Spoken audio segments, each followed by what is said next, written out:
I now call the July 19th, 2016 regular council meeting to order. Would council members please denote your presence by depressing your yes switch?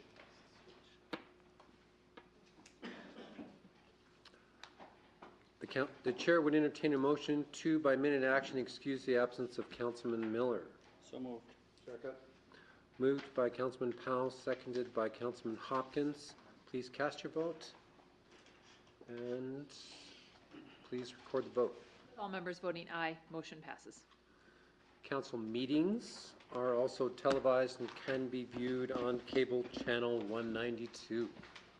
I don't see any Boy Scouts. Please join me for the Pledge of Allegiance.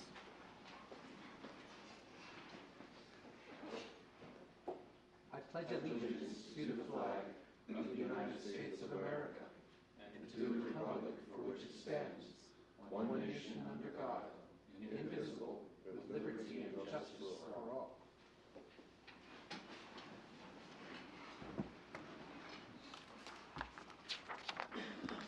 The chair would entertain a motion to approve by minute action the minutes of the July 5th, 2016 regular council meeting as published in the Casper Star Tribune on July 16th, 2016. So moved. Second. Moved by Councilman Johnson, seconded by whom? By Vice Mayor Cathy. Any corrections? Please cast your vote. And please record the vote. With all members voting aye, motion passes. Chair would entertain a motion to approve by minute action the July 19th bills and claims as audited by City Manager McDonald. So moved. Second. Moved by Councilman Hopkins, seconded by Councilman Powell. Abstentions?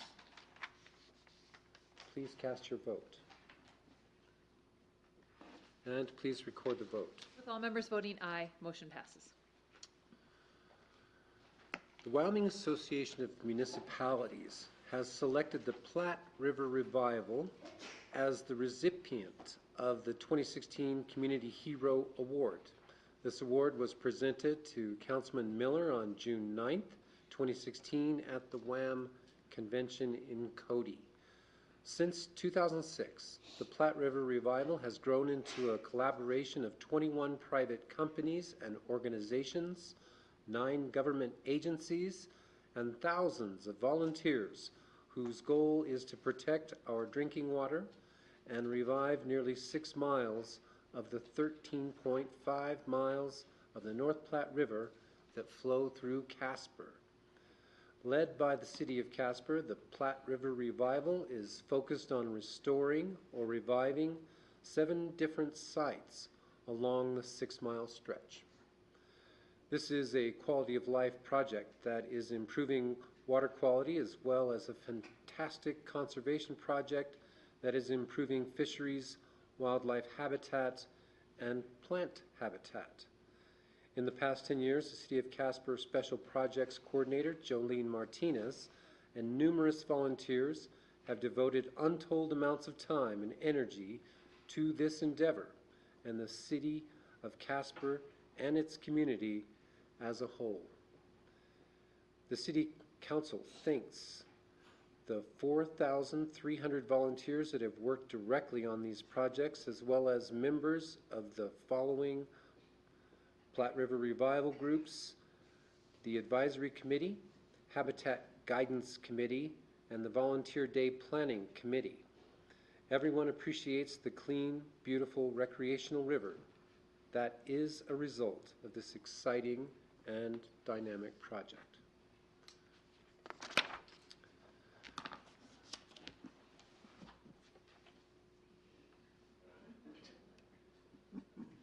Quick. Council now will address the main business portion of the meeting. Council carries out business by 3 types of action: by ordinance, resolution, and minute action. Ordinances require 3 readings and votes, whereas the other items are passed by 1. Ordinances create or modify local law, whereas resolutions and minute actions provide for council to carry out business. These various actions have different publication and public hearing requirements. Items may be considered by consent or not consent. Consent items are typically routine and will not be discussed by council. Items not listed as consent will be discussed by council, and there is a process for the public as well as council to remove a title from consent. Council will now consider establishing the schedule of future public hearings which are held for the purpose of obtaining public input. Public hearings are held for items such as annexations, liquor license transactions, passing of the budget, and zone changes. Public hearings also require notice via publication in the newspaper. Please read the consent agenda title. Establishing August 2nd, 2016 as the public hearing date for consideration of sale of city-owned property to the state of Wyoming. The chair would entertain a motion to, by minute action, establish the public hearing date just read. So moved. Second. Moved by Councilman Johnson, seconded by Councilman Humphrey. Please cast your votes. And please record the vote. With all members voting aye, motion passes. Okay. Council will now hold previously scheduled public hearings for the purpose of obtaining public input. Public hearings are held for items such as annexations, liquor license transactions, passage of the budget, and zone changes. The city attorney will present applicable exhibits for the issue, and the city manager will give council a report. Members of the audience will then be asked to speak for or against the issue, and then the council will discuss the issue and act upon it if necessary. I now declare the public hearing open for the consideration of the zone change of a portion of South Poplar Street corridor from OYD SPC, Old Yellowstone District, South Poplar Street corridor, form-based code, to R4, high density residential, and C2, general business. Thank you, Your Honor. At this time, I would like to recuse myself for a potential conflict of interest, and I will be in there when you guys are complete. Thank you. City Attorney, do you have any exhibits? Pardon me, I do, Your Honor. I have two exhibits. Exhibit number 1 corresponds from Liz Becker to V.H. McDonald, dated July 14th, 2016. And exhibit number 2, that being the affidavit of publication, as published in the Casper Star Tribune, that document dated July 7th, 2016. City Manager McDonald, your report, please. Your Honor, approximately 8 years ago, the Poplar Street corridor as an entryway to the Old Yellowstone District was rezoned to the form-based code. An issue with that rezoning has become apparent. The form-based code is designed to create a downtown character which may not be well suited for or achievable for heavily residential component of the South Poplar Street corridor in the area generally will be located along South Cedar Street from West Collins Drive to CY Avenue. At the time the form-based code was adopted, there were plans by the Wyoming Department of Transportation for the reconstruction of South Poplar Street, with those plans having never materialized. And at the time of the rezoning, the City Council decided to extend the eastern border of South Poplar Street corridor 1 1/2 blocks to the east of Poplar Street to overlap a former Federal Department of Justice revitalization plan. The question about the future of South Poplar corridor was raised at the Old Yellowstone District Advisory Committee meeting on June 20th, 2016, and the committee unanimously supported a recommendation that the City Council initiate a zone change to remove the identified area from the form-based code regulations, thereby returning it to the traditional zoning, which is better suited for the existing uses of the area. There would be no adverse effect on this from this change to the West Central and South Poplar Street corridor plan, with the form-based code zoning continuing to apply to 1/2 of a block on both sides of Poplar Street. City Council discussed the potential zone change at its public work session on June 28, 2016, and staff has sent letters to all the affected owners in the area explaining the proposed zone and offering to answer any questions they may have. City Council has asked a couple of follow-up questions to our report, and that the city has no property in the area, nor does it have any plans to acquire any or do any development in that area. It's all non-city owned, privately owned property, and no change to the uses. This relieves this relieves property owners in the area if it's removed from going through architectural review and much more review on any proposal they have for remodeling projects or building in the area. And lastly, Craig Collins, the city planner, has got a couple of other items to follow up on council's inquiries that to add to our report. Thank you. Craig? Your Honor, I'm here basically to answer any questions, but I would just add to what the city manager said is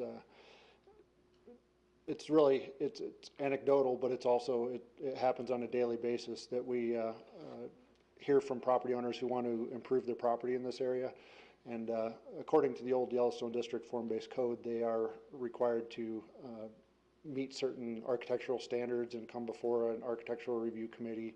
We look at the materials they're using to build with and colors and things like that. A lot of folks have expressed concerns that this is onerous for this area, and we tend to agree. The form-based code is really more suited to the downtown redevelopment effort, and I think it works well there. But this area, after 8 years, it's become apparent that it's caused more problems than it's solved. So we do believe that this would be a good thing for the neighborhood. Take restrictions or extra requirements away and probably facilitate people improving their properties in the area, which some would argue the old Yellowstone District code has thrown up an additional barrier or hurdle. Okay, thank you. Will you be available when we get into our discussion to answer questions if we need you? I will, and Liz Becker is also here, and she's very familiar with that area as well. Thank you. Okay, at this time, I would ask those individuals who wish to speak in favor of the issues involving the zone change to please approach the lectern. Those speaking in favor of the issues involving the zone change. Those to speak in favor.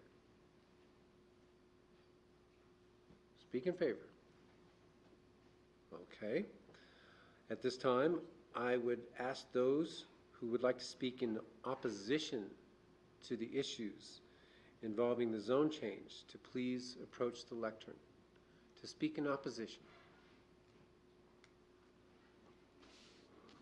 Welcome, Mr. Reed. Good evening. Honorable Mayor, members of the council, I'm Michael Reed. I reside at 1615 Lucre Drive here in Casper, 82609. I appear before you this evening as an owner of the property on 1016 South Poplar, which is in the South Poplar Street corridor. And we were actually kind of the poster children to start that development. And we're real excited about it because we believed that the Highway Department was going to come through with their part of the program. Since that is not going to happen, or isn't going to happen in my lifetime anyway, I'm not opposed to the zoning change for the east portion, but I'm concerned that if you leave the OID South Poplar Street corridor code-based form on Poplar Street, you're not going to get any development on Poplar Street. Poplar Street handles over 14,000 cars a day. It is actually an intercity truck route. It is one of the, I think it's the 4th highest street in the city for accidents, and those accidents primarily happen on 1st Street, 13th Street, and CY. And the truck traffic is horrendous. In the wintertime, when you plow, and thank goodness that you do, I appreciate that, but you plow to the center, it becomes worse. It would also be nice if everybody went 30 miles an hour down Poplar Street. They don't. They haul down Poplar Street. So I think to take a look and ever think that you're going to build residences on that street. I think that isn't going to happen in your lifetime or mine either. I think the thing to do is to change that zoning to C2, just like you're doing on CY from the OYD and on Collins. You still have control of what's going to happen there. I mean, you have the ultimate control over all of us, and we all know that, through zoning regulations, through coming down here and applying, which they're going to have to do anyway. But I think it opens it up. You're pretty restricted as to what you can put there. And I'll be real honest with you, the only reason we stayed there is because we had developed a business across the street on Collins for 8 years and looked at other places in the community to go and decided we didn't want to give up what we had built up those 8 years. So we went ahead and did it. It's worked out great for David and I, and continues to work great.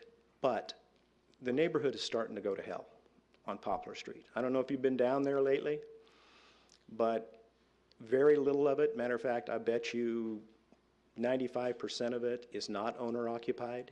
They're rentals. They're in tough shape. There's one trailer that's had a coat of paint on the whole street in the 8 years that we've been there. Since the weed and seed program went away, it's starting to go backwards to what it was, which is unfortunate. Code enforcement, you know, you guys have cut, and you've had to, and I understand that, but code enforcement is pretty much non-existent. You may go tell somebody to cut their weeds, but do they? And I would invite you to drive the street right now and take a look. The second thing is to develop that into housing. I mean, nobody walks down Poplar Street. I mean, nobody rides a bicycle down Poplar Street unless you're really tough. The only time I do anything out in front of my business on Poplar Street is at 6 in the morning when I'm there early, and I never turn my back on Poplar Street because the traffic's just too fast. That's why everybody uses the alley. The alleys on Poplar Street, the alley right behind our place, is one of the most heavily used alleys I've ever seen, and that's not just from me. So I doubt you can do anything about this evening because there's other things you have to do as far as notifying property owners, but I would suggest that you turn this into a C2 zone. I know that's not what everybody wants necessarily, but I think it'll help develop the area, and I think it'll make the area better as a gateway coming into Casper. Okay, just for clarity, you're essentially saying abandon that strip of Poplar with any special zoning or requirements and just go to C2. Go to C2, and then you control it when somebody comes with a plan. Got it. And I think it's going to be tough to find somebody to come forth with a plan, to tell you the truth right now. I really do. Well, the form-based code doesn't seem to have spurned a lot of development on that strip. Questions or comments for Mike Reed? Thank you. Thank you. I appreciate it very much.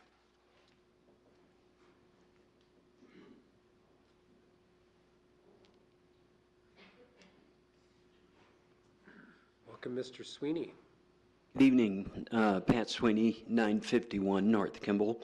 While I don't have a business interest or housing in that corridor, I think Mr. Collins said it best that the form-based code really doesn't fit the neighborhood, and I would add that it has not spurred the development, just like Mike said, who has a substantial investment in that area. And I think it's notable that if it's not good for the neighborhood, why continue to head that direction with the corridor? And I think Mike's suggestion on taking this area to C2, and again, you still have control. Planning and zoning has control, city staff has control, It just makes it a little easier, much easier, for a developer or a property owner to come in. My guess is if that was the case, I think Surge has probably bought a number of those properties, hoping and betting that the state would come along and widen that like they did on Beverly. But with this economic times, I don't see that happening, and Mike's probably right. We won't see it in our lifetime. But it makes sense to me, what Mr. Reed is saying, and he's got the investment down there. I don't. But I really think, thinking about it, it makes total sense. What's that going to hurt? It's not taking anything really away from the Yellowstone district. And hopefully it will help spur development in this corridor, being the boulevard effect isn't coming. And let's face facts, unless you guys buy Homax, Homax isn't, doesn't need to move. And that's further down the way. But I just think what he's proposed, I don't know if that would mean you would need to table this and then come back at it if you so chose to head that direction. But I really think that what is being proposed makes a lot of sense for the neighborhood. And it doesn't, again, it doesn't detract from all the work that has been done in the old Yellowstone district, and it probably will help in my mind. So thank you, Your Honor. Okay. Questions? Thank you, Mr. Mayor. Pat, just for clarity then, I know you said it, but what's being proposed this evening is the rezoning of the properties along Cedar Street, and you'd support that, although you're here speaking in this section for opposition. Mm-hmm. You would, the reason is that you also support rezoning additional portions, the Poplar Street properties as well. If you switch and get away from, and put the get rid of the form-based from CY to Collins, and get rid of the form-based code and the extension of the Yellowstone corridor, yes, then I'm in favor of all the rest of it. But that's a good question. I guess so. I wouldn't support any of it unless you take care of Poplar. If my hand was forced, I guess that's the way I would look at it. But I think you've got a rare opportunity to correct and spur some development by doing all of this in one shot, if that's possible. So, Okay, thank you. but I definitely would support the rest of it, but I'd like to see it all done, boom. And Right. boom isn't that easy, I don't think. And that's where we needed clarity, because when you're talking about the process, we're nipping one side off of this, but you'd like us to table it and just take it all out. And I'm suggesting that maybe we should just start with this and then consider later whether or not we want that corridor form-based code or not. But we're starting. You're starting, Yeah. Your Honor, and with all due respect, when's later? Yeah. 3 years from now. So take care of it now, do it in one shot, you're done. That would be too efficient. That's what we're all about these days with the budget, sir. That's right. Any more questions or comments for Pat? Thank you. Thank you, sir. Anyone else to speak in opposition? Please approach the lectern. Welcome. Hi, I'm Jeremy Yates. I live at 1316 South Cedar. I'm also an employee of the city, so I hope this doesn't get me in trouble. My question is, since you're changing it to R4 high-density residential, how does that affect people with single-occupancy houses on Cedar?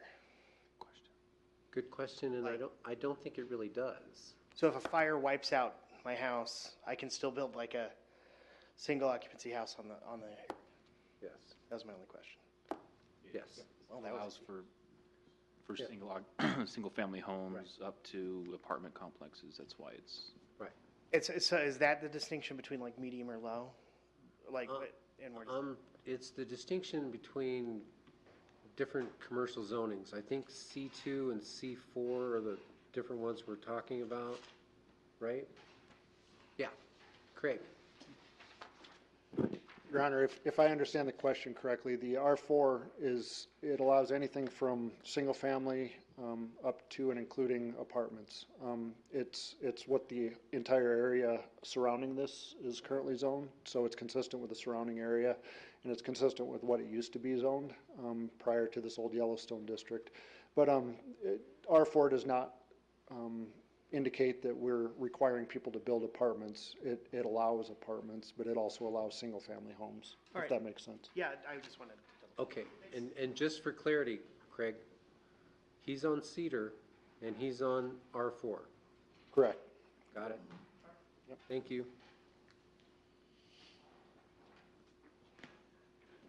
Anyone else to speak in opposition?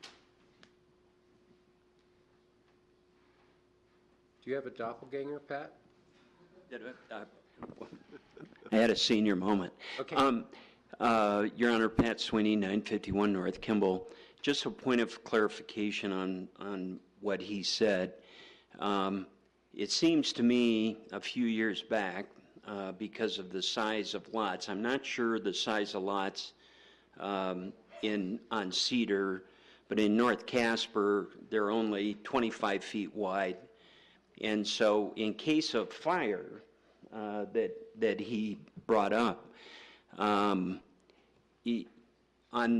the old way, if you had a fire and you only had a lot that was approximately 2,500 square feet, I don't believe you could rebuild in case of fire. And I think that got changed to for additional square footage. Hopefully you could buy part of your neighbor's lot to take it up to, I think it went to 3,750 square feet, and I don't know if that's correct. Yeah, Craig, clear that up for us. Is there a minimal size to the lot? With newly established lots, Your Honor, there is a minimum lot size, 4,000 square feet for a single-family house. However, the code recognizes that there's a lot of non-conforming lots out there. So if a house were to burn down, it could be rebuilt. However, it would have to meet the current setbacks at the time. So if it were too close to the property line now, it would just have to be rebuilt within 5 feet on the side, for instance, instead of 2 feet. So the use is fine. It's just the location in relation to the property lines that may have to differ. Okay. Right. Thank you. That's a good clarification. I thought it was different, so Okay. appreciate that. Thank you. You're welcome. Anyone else to speak in opposition?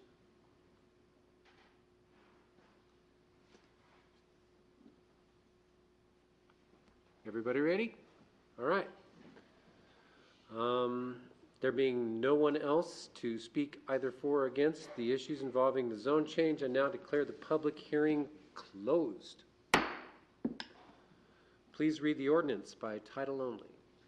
An ordinance approving a council-initiated zone change of multiple properties located in the Old Yellowstone District and South Poplar Street corridor. Chair would entertain a motion to approve on first reading the ordinance just read. So moved. Second. Moved by Vice Mayor Kathy, seconded by Councilman Johnson. Discussion. Councilman Hiley. I took the opportunity to meet with many of the residents on Cedar Street, and I found general support for this this proposal. I think the proper concerns for the citizens on Cedar Street were with property value and altering of property value and any implications for altering of use. I think the question of use was well addressed this evening, that no one will be forced to change their current use because of this zone change. And I'm pleased to hear that. I guess, you know, the discussion moved this evening to the question of also involving Poplar Street in a zone change action that we're currently considering. And I'm interested in knowing the process, if and how far back it would set this process to re-notify with Poplar Street, and have we properly considered all of the impacts of rezoning Poplar Street to C2, where, you know, I think the idea has good validity, but the process may be better undertaken separately. In other words, take 2 bites at this instead of 1. Right. City, okay, go ahead. Along the lines of what Councilman Hiley is mentioning, and along with what Mr. Reed and Mr. Sweeney have both said, I would have a tendency to agree that we go ahead with this, and we're just starting into our process for our long-range plan, and I think this brings up a very good point of rolling this into that long-range plan and really see how this progresses South Poplar Street forward in the next 10, 20 years, and that becomes a very good discussion point to continue on. So you asked, Mr. Sweeney asked how long. I would hope that when we finish the long-range plan, mid-next year, I believe it is, that we would have an answer to this. And here again, for government, that's relatively fast, but at least it could be evaluated in a longer scheme of things, because as was mentioned, this was put in there 8 years ago, thinking that the state was going to widen and boulevard that corridor through there. That has obviously changed. Let's see where we think we want our city to go for the next 10 years and incorporate this into that is where I would like to see us go. Duly noted. Charlie. Your Honor, I support separating them as well and getting this matter taken care of, since there's no significant opposition or reason not to do this. I would remind everyone that we do have a group of citizens that serve on the Old Yellowstone District Oversight Committee, or whatever the formal name is, and it seems to me that that group would be an appropriate group to study this issue and make a recommendation. I hear what Mr. Reed and Mr. Sweeney are saying, and obviously after just 8 years, it seems longer, 8 years, the outcome hasn't met expectations, and so if moving to C2 will spur development, then it's something we should certainly consider. But I think we should hear from the OYD committee first. Duly noted. Councilman Hopkins. Thank you, Mr. Mayor. A couple items I think that we need to at least think about. For the folks on Cedar, they typically are 25-foot width lots.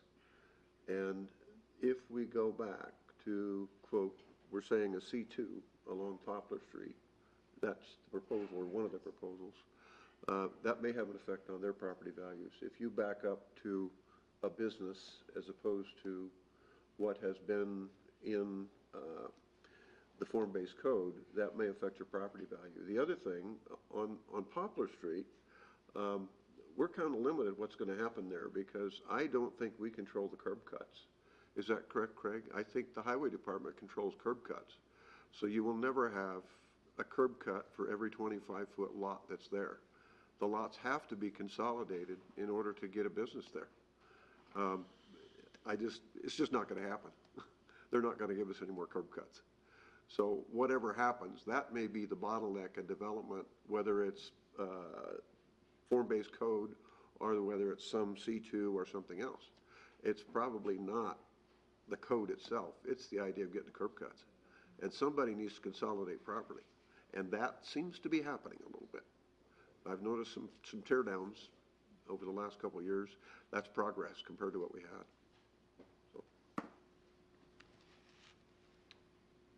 Thank you. More questions or comments? So, I'm hearing from council that we're taking 2 bites at it, and just for the sake of argument, city attorney, could we amend this to just unplug the whole thing? I believe you could, but I would suggest that you, if you're considering that you consider this tonight as written. Yeah. We could come to your work session and discuss the ramifications of that and the process. I think it's a little bit, because of the scope and the length of Poplar to Collins, the number of properties involved, I think it complicates it to do it in this procedure. Even if we are kicking the can down the road? Well, it's possible to do it. We'd have to, on your second reading, we'd have to continue it in order to give proper notice and entertain a motion to amend the ordinance to change the other zoning. Right. Okay. You started your first reading the way it is, and it complicates it from having 3 readings on the main issue of the ordinance. Did you have something to say? Well, Your Honor, we have an obligation to the people on Poplar Street. This public hearing was not advertised. Right. As a discussion of that. That's deceptive to them if we were to do anything this evening. And that would set you back in order to start the process over again. That's correct. The notice area would have to be expanded. The number of people who have received notice. Right. Another reason. That and the publication for the public hearing would have to be redone. You'd probably have to do another public hearing. All right. Because you're changing zoning for a different piece of property. Right. Different pieces of property. Well, I was just looking for that efficiency, but we don't want to get into the weeds with our bureaucratic process. All right. Any more questions or comments? All right. As is, please cast your vote. Oops. And please record the vote. Consideration of the next items. Okay. That's good. Let's wait. You did notice, no, she abstained.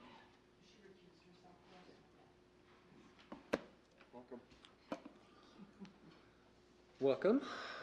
Okay. Consideration of the next items will be by ordinance. Please read the consent ordinances on 3rd reading by title only. Item 8A1, an ordinance amending certain sections of Chapter 13.20 of the Casper Municipal Code pertaining to Division 3 wastewater purpose definitions and abbreviations. Item 8A2, an ordinance amending certain sections of Chapter 13.32 of the Casper Municipal Code pertaining to Division 3 wastewater sewer discharge regulations. Item 8A3, an ordinance amending certain sections of Chapter 13.36 of the Casper Municipal Code pertaining to Division 3 wastewater discharge conditions.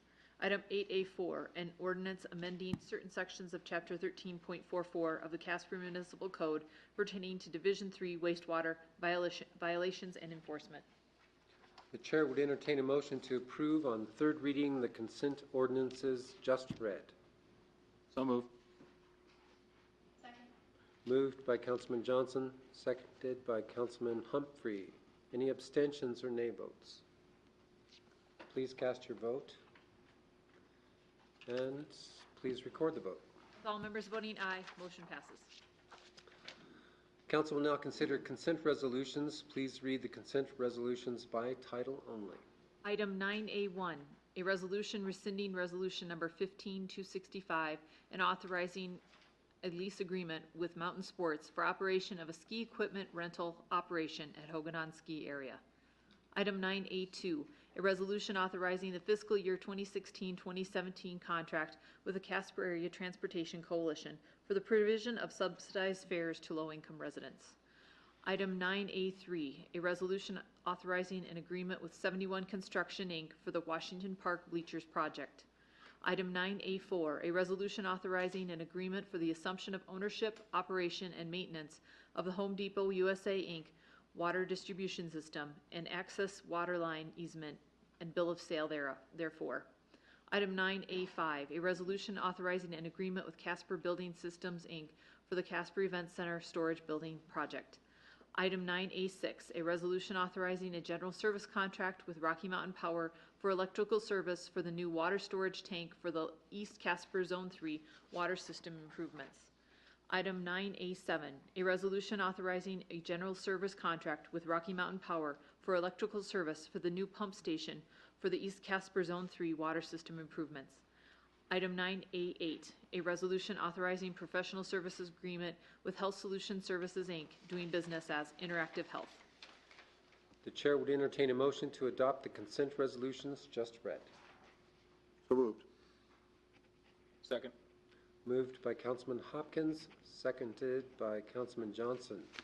Any abstentions or nay votes? Please cast your vote.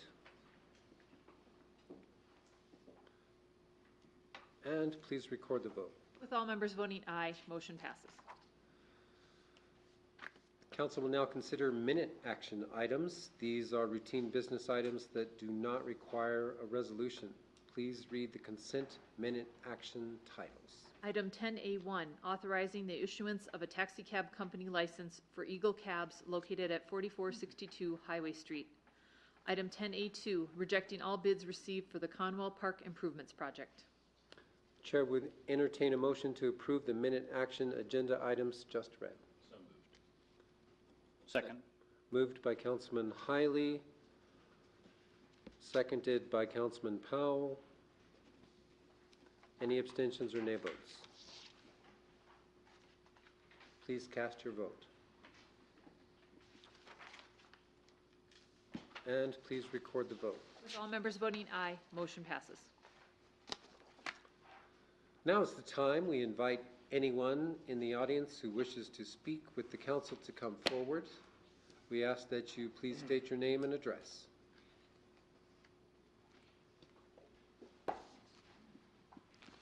Welcome, Mr. Sweeney. Good evening, Your Honor. Pat Sweeney, 951 North Kimball. Couple of things. Thank you for 9A5. That took quite a long time to get approved, the storage facility, and I'm very thankful that a local company was chosen. Second item is concerning Hogadon. So I drove up Sunday, spectacular sunset Sunday night, wow, with the sun on fire, and it pretty spectacular from on the mountain. But question, so I was under the opinion that the old lodge got tore down to make room for the new lodge, but now realize that that wasn't the case, because we really need a spot for activities this winter, because the new lodge can't get completed that quick. But I guess I'm kind of curious. So where, and it may have been this way last season. So where will the ski rental and that be located? Will that be in the ski patrol hut? Okay.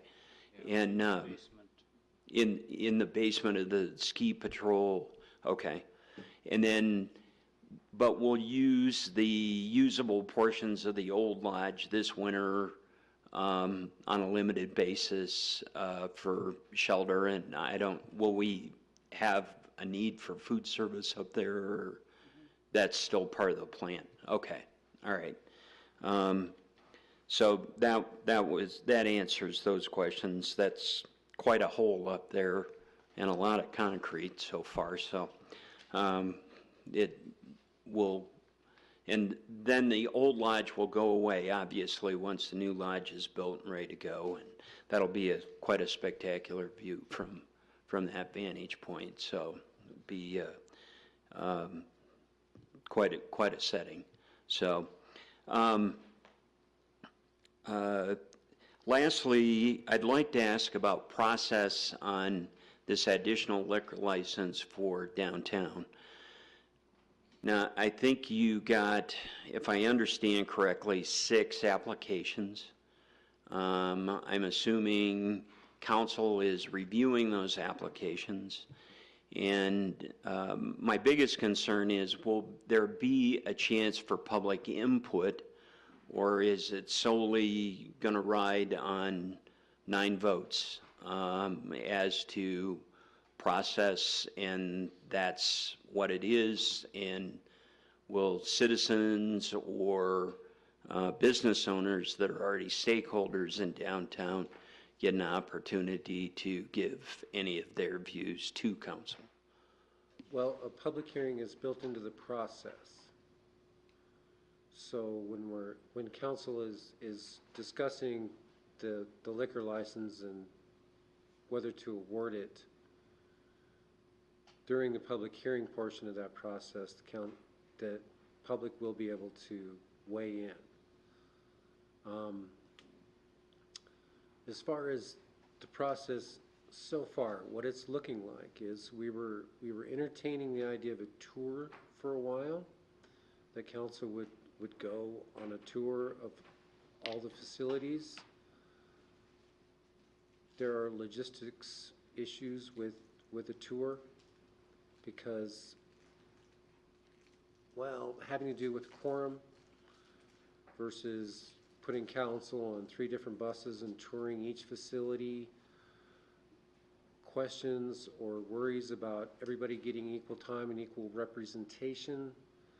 I think it would be, and council's discussed this process, and we're kind of leaning toward the idea of all 6 applicants make a presentation during a work session, and then the discussion by council will take place in a public setting, and then once that selection is made, then you get the public hearing.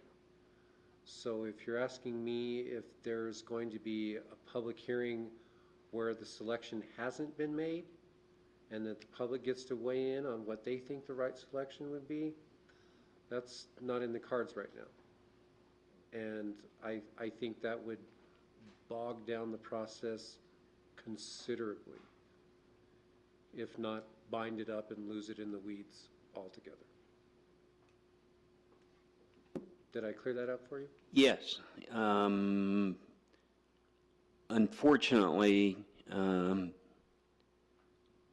I understand where you're coming from, and obviously there's public meeting laws that I hadn't thought about that, but yeah, that would be right.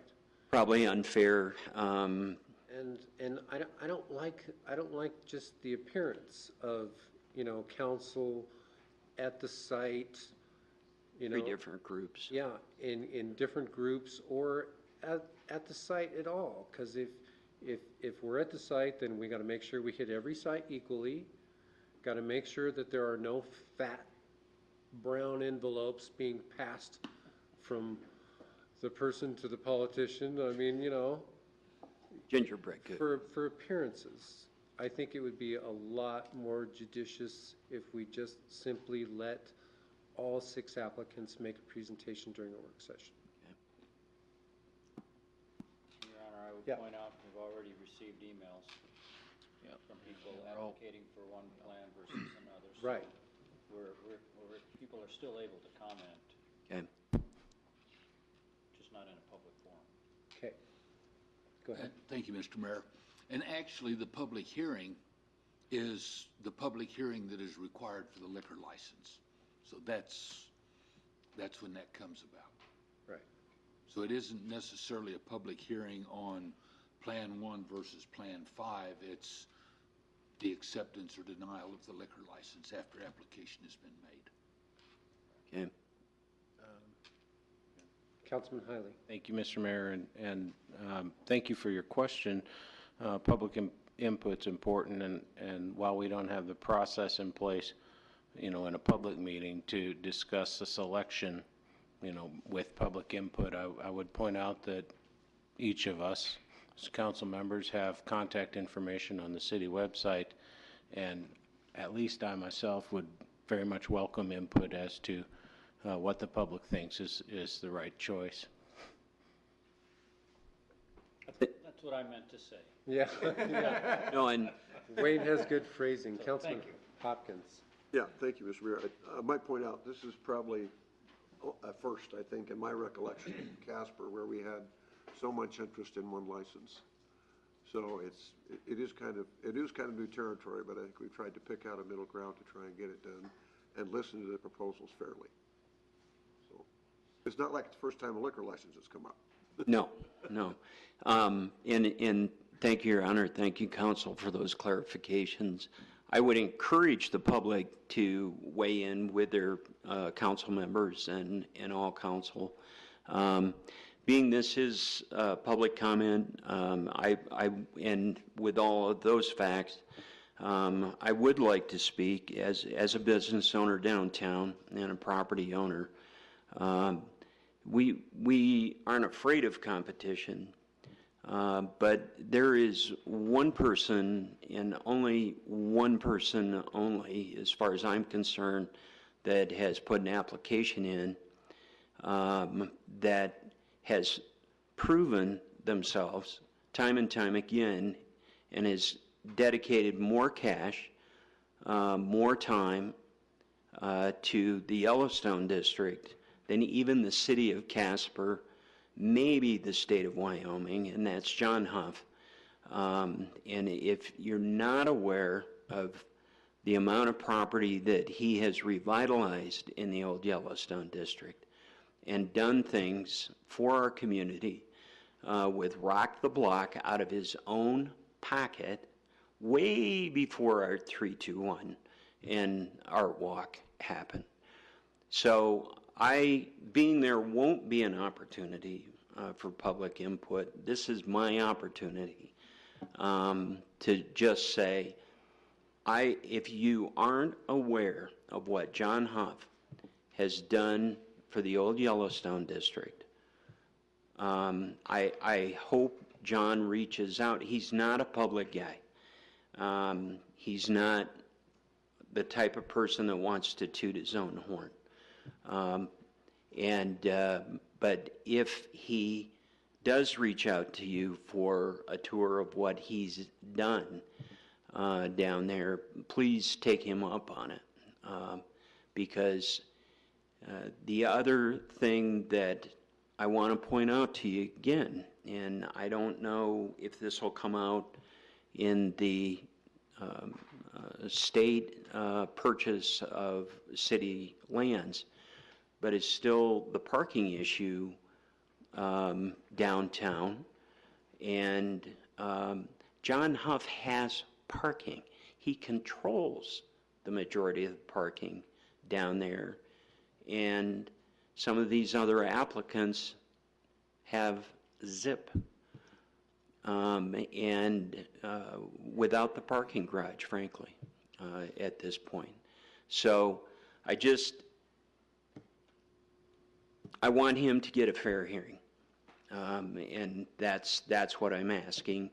And I know you'll do that, but if anybody deserves, and I know he's I visited with him briefly about his plan, but he said he put a very good plan together and put some thought into it, and but he's proven his value to our community and to the old Yellowstone district, and he continues to do things Just look at the Skelly gas station. I'd hate to think what those garage doors cost. So, thank you, Your Honor. Thank you. Thank you. Anyone else care to address council? Please approach the lectern. Welcome, Mr. Ball. Thank you, Mr. Mayor, Council. I too was up on Casper Mountain Sunday. I do not follow Mr. Sweeney around, although I do think he adheres to a better brand of plaid than myself and quite possibly Councilman Johnson. But I agree with him. You guys have done a fabulous thing up there. You know, I come down here and I agree with you and I disagree with you on some things. The one thing that I have always believed that the pearl of Casper, Wyoming has been for an attractant has been Hogadon. I grew up there. There was a T-bar and a rope tow when I was 6 years old. In 1970, we beat Jackson, Natrona County High School, and Kelly Walsh. It was the second year of Kelly Walsh. We were a collaborative team, and we beat Jackson. It's only happened once since then. So, you know, it produces some good skiers. It's well overdue, and it's exciting to see. A little confusing, and the sunset was great too. Just for clarification, the $500,000 barn that's going on the event center, is that for the Zamboni? Not entirely for the Zamboni. It is a great stress. It costs a lot of hours and labor. You're exposing workers to repetitive and slightly hazardous process. Building the storage is going to reduce a lot of those strains, and quite frankly, it will help us in our negotiating position with the manager contract that we're discussing with Spectra for managing the event center. So we have a sheet of ice, and we need an event center director. We also need a team up there, right, to play on the ices. That was part of the deal, as I recall. But that's not what brings me here today. I noticed with a couple of your other issues here that as a council you can vote and elect to make things happen, and you can also realize that you've made a mistake and rectify that mistake. And on May 5th of 2015, I think that there was a huge mistake that was made by this council. It was an indemnification of the city manager for punitive damages.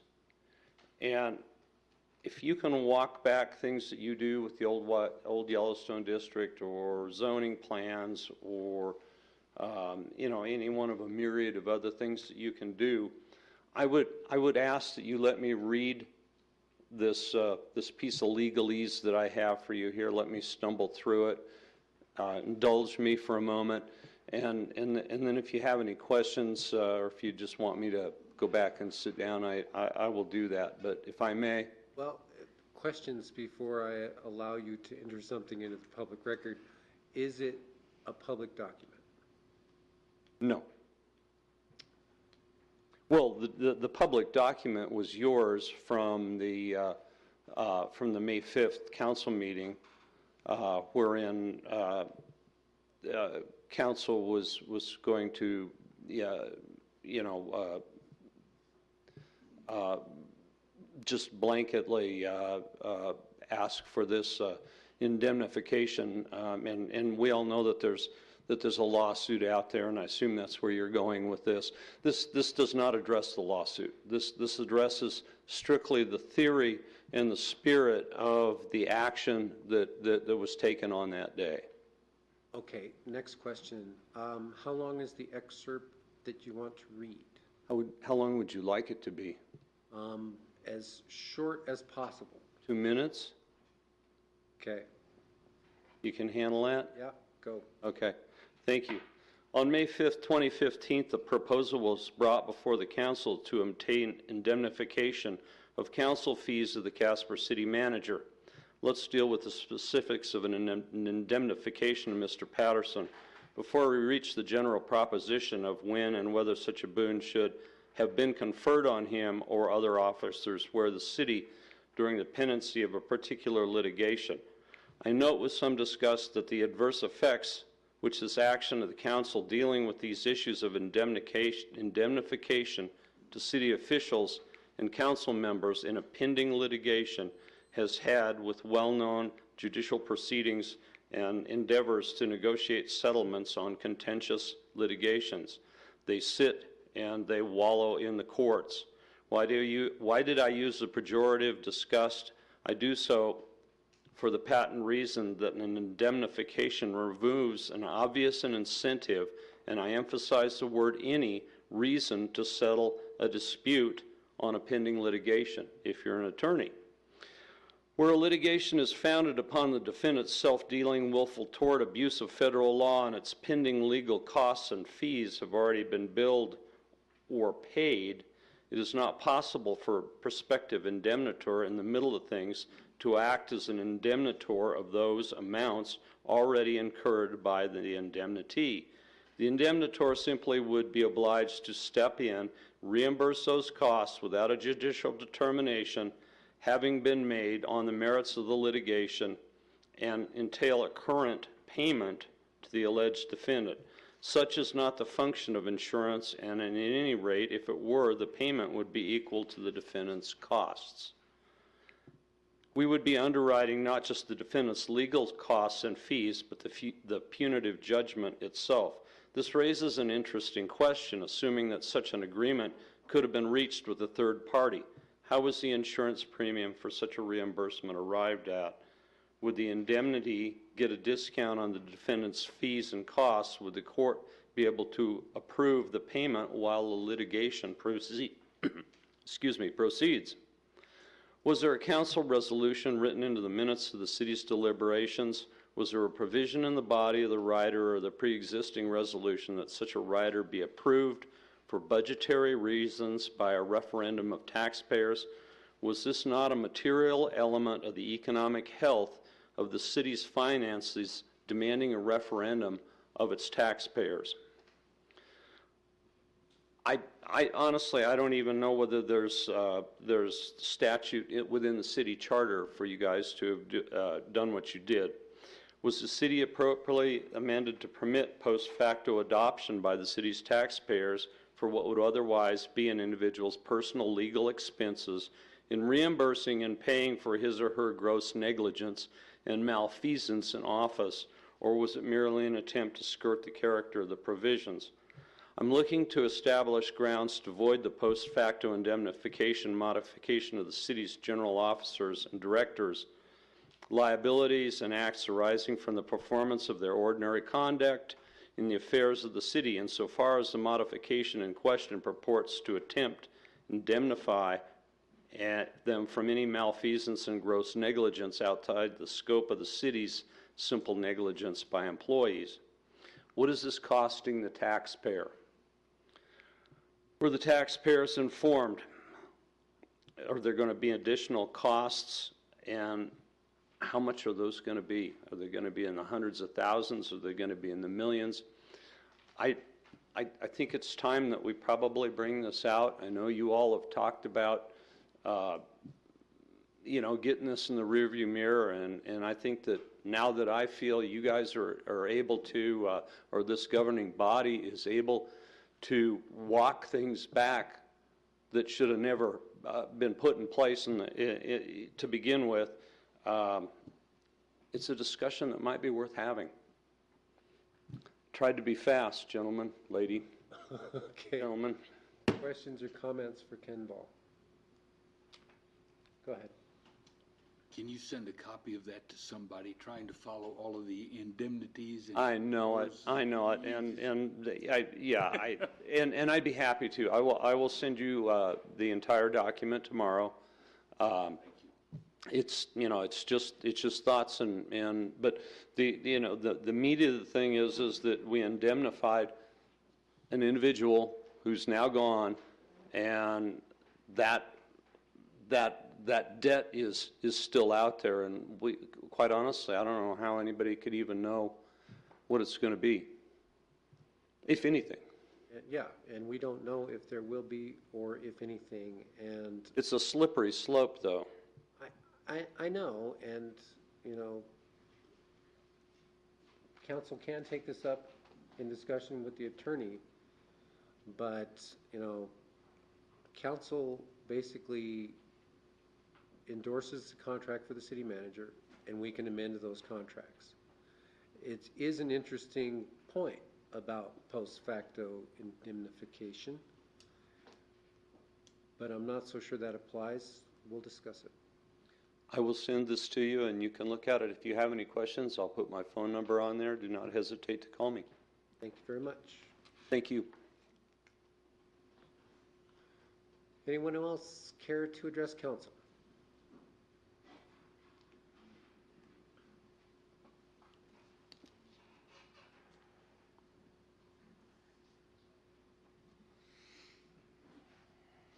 Woody Giles, 290 East Magnolia, Casper, Wyoming. I had a quick question about this liquor license thing. Is this a top-of-the-line full retail license?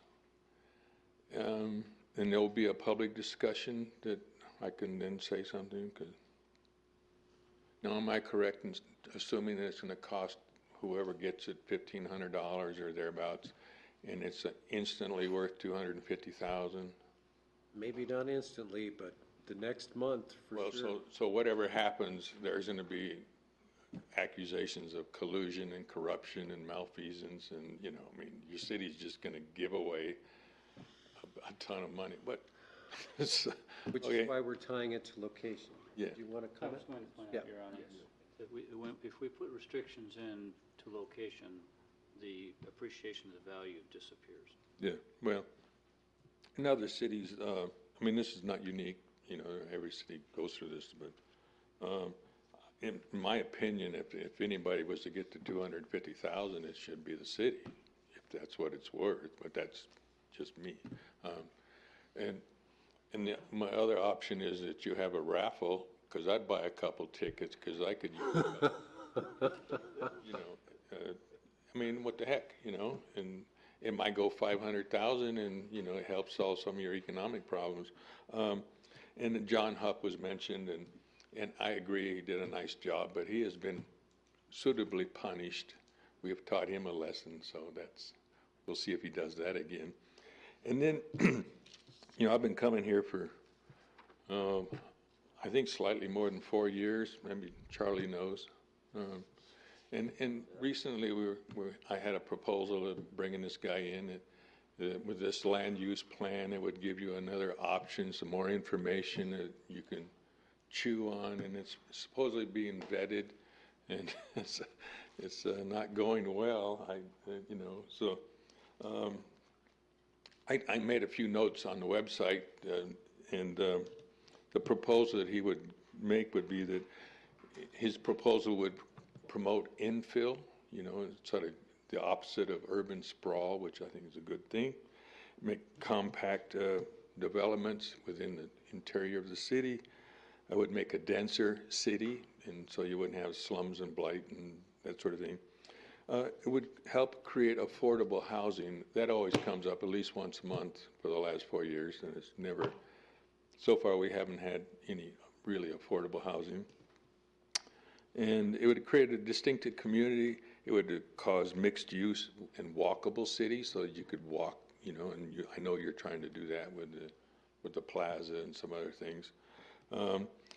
Reduce taxes for citizens and business.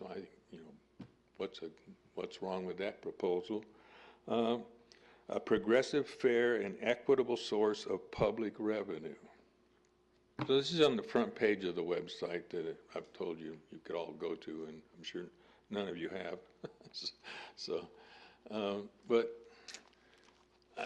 I just, you know, are we ever going to reach the point where you want to have some different insight, different opinion, different you know, the results of empirical studies of what other communities have done to stimulate their economy and diversify their economy and raise their wages and lower business costs. And I mean, what's the downside here? It's just, Well, the downside is it's out of our purview, and kinda, yeah. you're the leaders of the city, if I'm not. Okay, but that's an extra degree of separation to say that if the city heard the presentation and we're on board with a new tax structure, we'd still have to advocate it to the state. Exactly. Absolutely. It would require some phone calls and some effort, and what I would determine is doing your job. Well, I would just like to point out, after our meeting in front of the State Building Commission, an avocation from city council may not be a good thing at all. They're a little mad at us. Well, they're not going to do anything if I call them up. True. But I'm saying those degrees of separation, that's a big deal. It's not an easy job to do because, you know, the beneficiaries of the current system is few at the cost of the many. And I was going to say something about this rezone and unpopular, but, and I'll be facetious. You have to look at the people there have decided in mass that they like slums and blight and decay and decrepitness because they all joined together and created that. And I don't think it's your purview to change that. Are you being sarcastic right now? Yes, I am. Okay. Why did the whole community there do this? I mean, it shouldn't take, it's not rocket science. Why did they decide to let their places go to hell? And then once you reach that answer, you say, well, maybe if we turn that around, maybe something else will happen. I don't think that's a fair statement, Woody. Thank you, Mr. Yeah, go ahead. I walked down that street and I met with some of the neighbors who took great pride in their homes. But you have to agree that they're not the top of the line neighborhood. It's what they have. And many of them take great pride in their home and take good care of it, and I would be pleased to have them as my neighbor. I'm not saying they're bad neighbors, but they react to a situation, which means if they were to fix up their places, which I'm sure they'd like to do, they will be duly punished. A couple of years ago, I did the math on just what improvement would do. A $50,000 kitchen remodel would cost $35,000 in additional, I call it fines, you call it taxes. So if you spend $50,000, you're going to pay a $35,000 fine. When you tell people that, they're not going to remodel their kitchen. I mean, it's real simple. I mean, this is not rocket science. So anyway, so we're not going to have a guy come up. Is that what the bottom line is? I think we're still in the vetting process, but that could be the kicking the can down the road. Yeah, okay, well. I got a sound cue, and nobody's appreciating my sound cue here. Because, you know, I mean, I've come here and I've said I advocate for the poverty, the poor, the disadvantaged, you know, it's all tied together, you know. Okay, well, not to test everyone's patience with this discussion, but I would like to point out that you say it's simple, but it's really very complex. For instance, most of the people who own the properties are just milking them for the rent. It's not the people who live in the houses that are going to be able to make those improvements if they were able to make those improvements. That's true. That's true. And I did a little research here last week, and about 37% of the residents in Casper are renters, which creates a situation where, I mean, they pay taxes and they buy this and that and they contribute to the economy. And if they make Casper a nicer place to live, the landlord is going to raise their rent. I mean, we all know how that works. And this is not, you know, that's, So they take their money, fix up the town, and to live in the town, they have to pay more because they fix it up. To me, I find that unethical, unfair, unjust. I do too, but it's down to individuals. I rent my little house at about half of market rate. But you're rare, you know. Yeah.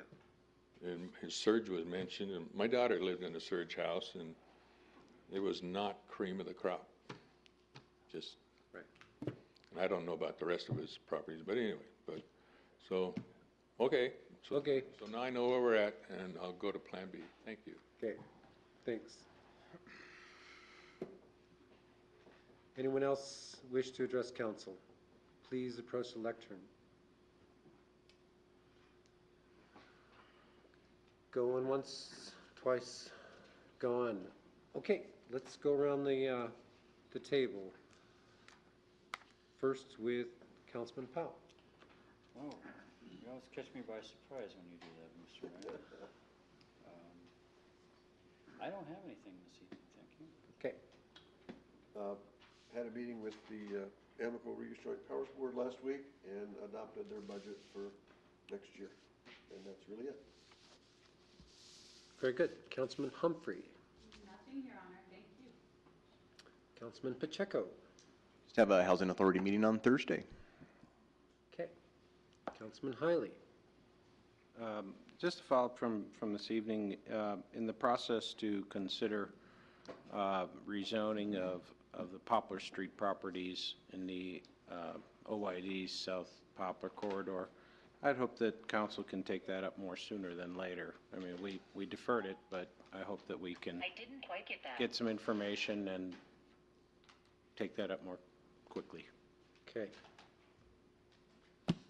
Councilman Johnson. Did we have the Regional Water Board meeting today? I missed that. Yeah, I was very busy today, so I missed that meeting. I apologize. And next week I have a CACVB meeting. And then one more thing I would like to point out. As of this evening, with the shooting death of a Kansas City police officer, there are 69 total deaths of police officers, which is up 1%. And there are 32 deaths by gunfire, which is up 100% from last year. And we are only halfway through the year. And so I'd just like to point that out as well. Thank you. Vice Mayor Kathy. Thank you, Mr. Mayor. Couple of things. As Councilman Johnson mentioned, there was a Joint Powers Water Board meeting today. One of the things that came up in the Water Board meeting was that I guess there are rumors back out again that the water plant has problems. The water plant does not have problems.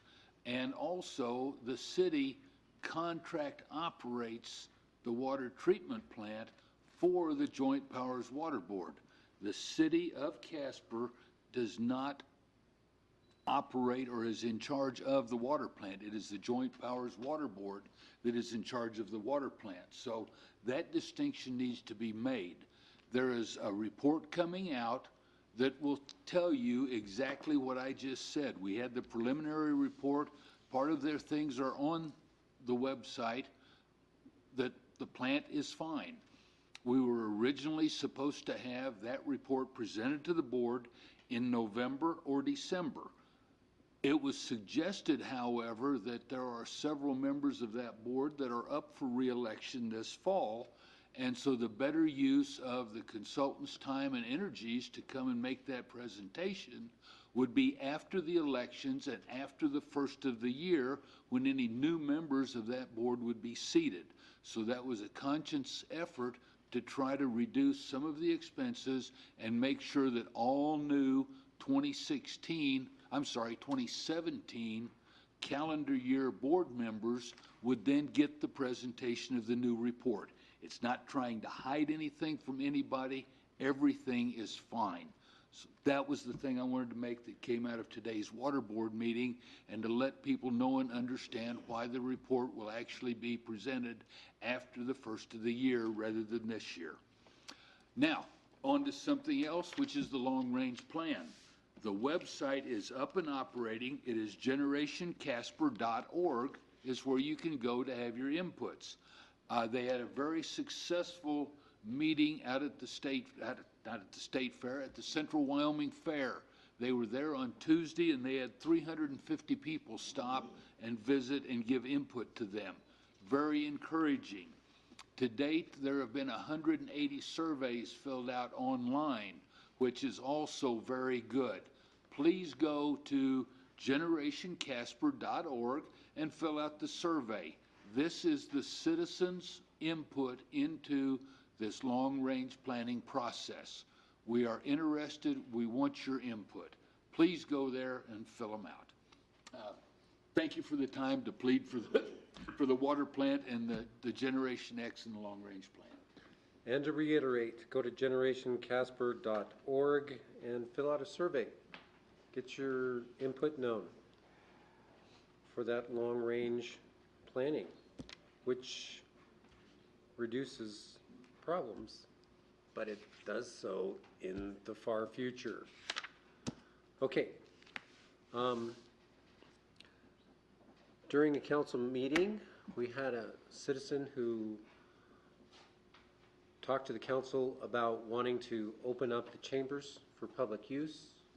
We dealt with that issue in a work session, and there's been an ongoing worry that council seriously considers proposals from citizenry and yet never reports on those proposals. So this is where that discussion went, and I'm going to read a statement. Recently, the council was requested to consider opening up the council chambers for its use as a candidate forum for the upcoming election. City Council placed this matter on its July 12th work session agenda and discussed this matter at length. Council considered the history of use of the chambers and the current legal issues that have developed when a legislative chamber, such as the council chamber, is opened up for non-governmental uses. The council chambers are a limited public forum for governmental purposes, and the chambers are not otherwise open to public use for individuals, groups, or organizations to use their own agendas. So this is a limited public forum. That means council does its business, and the public has a limited forum in the opportunity to address council. So under the current use of state law, the council chambers could be converted to a public forum by opening its use, in which case the city would have to allow the use of the council chambers for non-governmental uses by members of the public, groups, or organizations who may want to use the chambers as a platform for expressing their personal messages.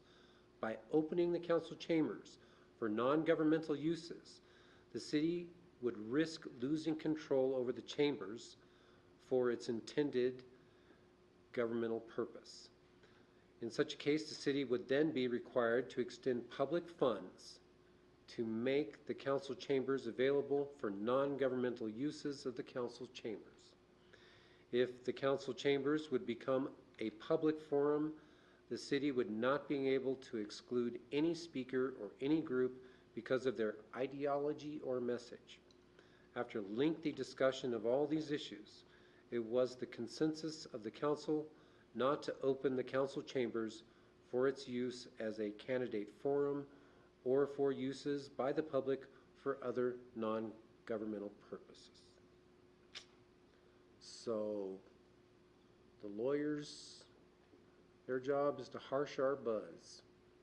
And in the long run, it's a very prudent thing not to let non-governmental use take over control of these council chambers. And all we got to do is open the door. The presentation from Wallace Trimbath was very persuasive, and council agreed that it's extremely ironic that council cannot provide a place for people to speak their First Amendment rights with the resource of the government, but that's just the irony that we're going to have to live with, because we really do need to maintain control of these chambers as our for government purpose. All right. Any other questions or comments?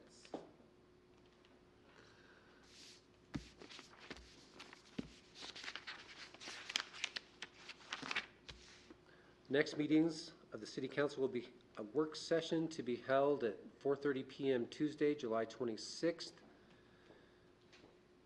2016, to be held in the council's meeting room, and a regular council meeting to be held at 6 p.m. Tuesday, August 2nd, 2016, in the council chambers. Council would entertain a motion to adjourn. So moved. Second. Moved by Councilman Hopkins, seconded by Councilman Johnson. Please cast your votes. And please record the vote. With all members voting aye, motion passes. We're adjourned.